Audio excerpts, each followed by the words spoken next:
Tailwind Elements give you interactive components that don't require a JavaScript framework. So no matter how you build your site, you can use them.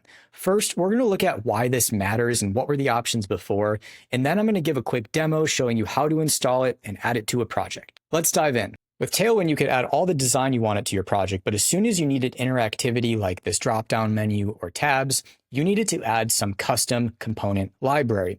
Oftentimes, these libraries would either be for a specific framework, like this one, HeadlessUI, is just for React or Vue, or they might not integrate nicely with Tailwind CSS. So that posed a problem, and that's why Tailwind launched Elements, which work on any framework.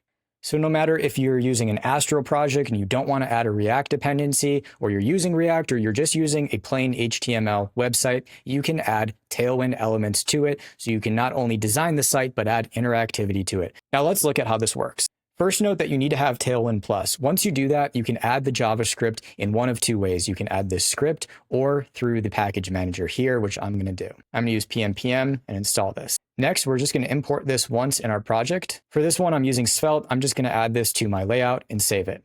From here on out, we don't need to do anything with JavaScript. It's only HTML. First, let's add this custom dropdown.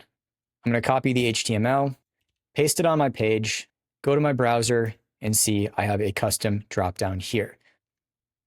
We're going to briefly touch on the code in 1 second, but I just want to show one more example. This one does have just a little bit of JavaScript in it for form submission handling, but I want to point this one out because there's something special going on here. On the input, we're using this bind directive in Svelte. So this just shows that it can work within the frameworks that you're using if you choose to use a framework. Now let's just take a quick look at the code.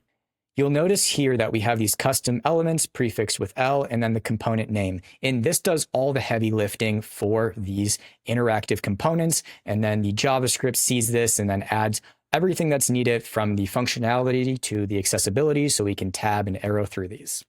And that is how easy it is to get started with Tailwind Elements. And they work on your site no matter how you built it. Well, thanks for watching, and I'll see you in the next one.